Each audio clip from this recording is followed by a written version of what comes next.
चलिए श्री हनुमान जी महाराज उलटी पलटी लंका सब जारी, पूछ की आगे बुझावे खतरा समुद्र में कुदनी, पूछ की आगे बुझा के आके माई सीता के लगे खड़ा भइली।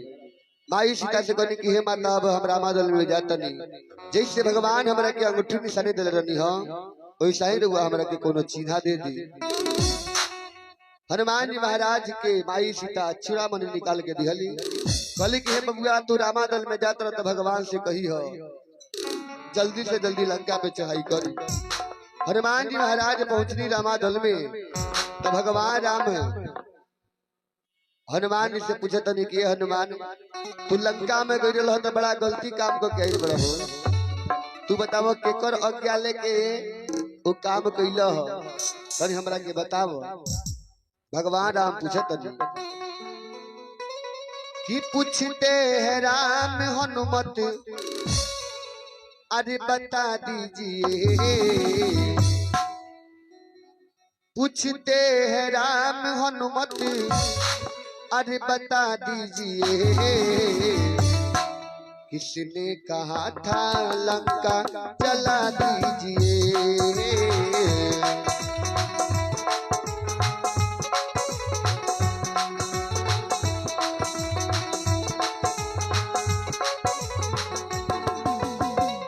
पूछते हैं राम हनुमत बता दीजिए,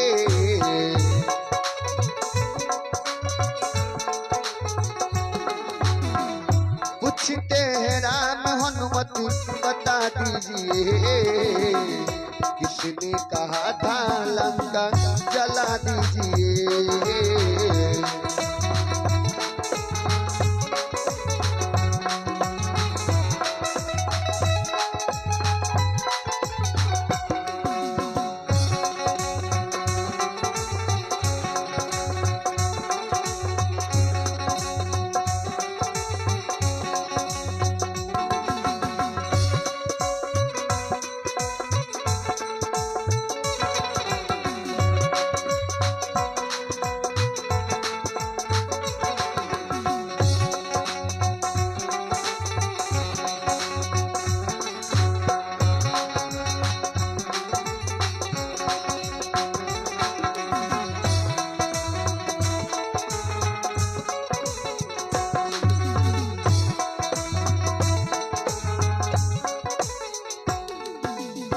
भगवान राम पूछनी के हे हनुमान तारा के भइल लग के सीता के पता लगा के आवे के अगइल ह तू लंका जरा देल हो, ये अच्छा काम कइल हो।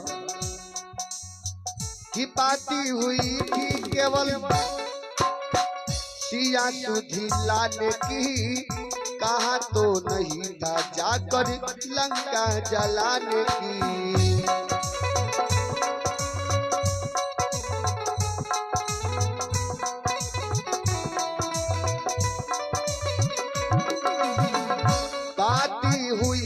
केवल सिया सुधी लाने की, कहा तो नहीं था जाकर लंका जलाने की।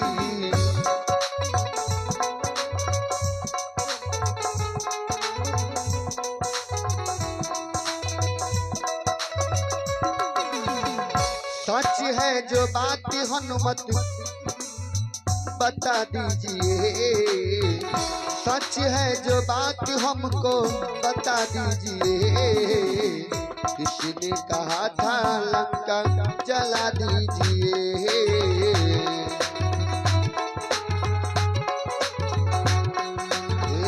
किसने कहा था लंका जला दीजिए, जला दीजिए, जला दीजिए, किसने कहा था लंका जला दीजिए।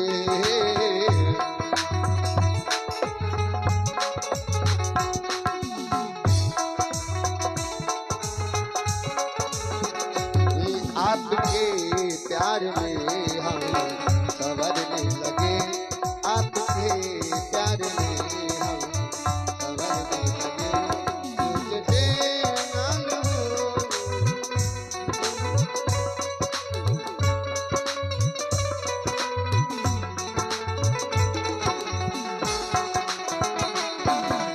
वाह जी वाह।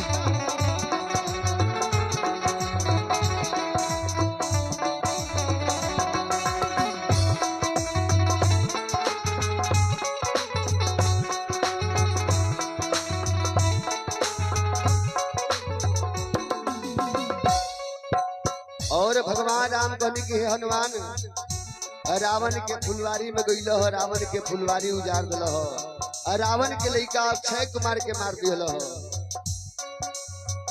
बगिया उजाड़ी तुमने अक्षय को मारा, सभा बीच रावण को पुत्र है उतारा।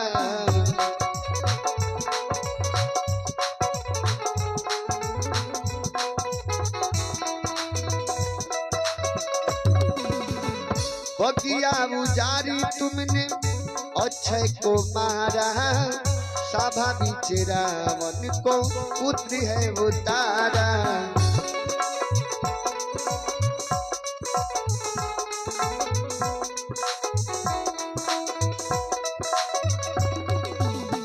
फिर से ये पूछते हैं बता दीजिए, फिर से ये पूछते हैं बता दीजिए, किसने कहा था लंका जला दीजिए।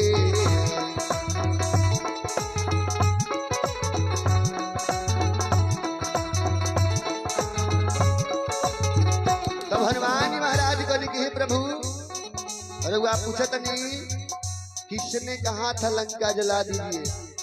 और क्या तो हमरा के केहू ना दिल रखल, लेकिन सुननी यही बात तबे हमरा जाके दिमाग में आई है। वो कब?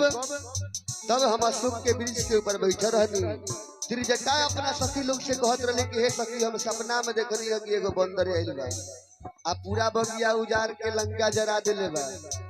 उहे बगिया दिमाग में आइल खो तो कहने कि तनी रावण के डरो होके जे चाही कि कोनो राम के दूत आइल लक कोनो काम करके गई। सपनी बानर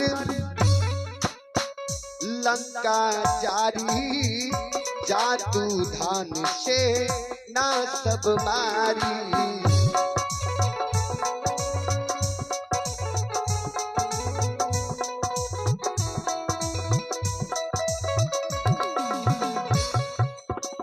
सपनी बानर लंका जारी, जादू धान से ना सब मारी।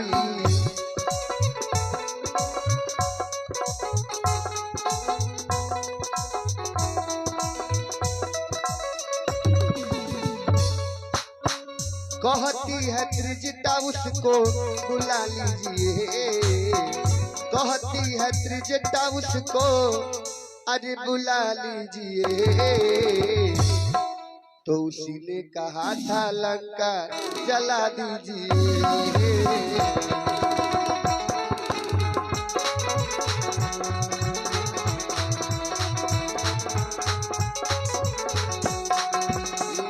उसी ने कहा था लंका जला दीजिए।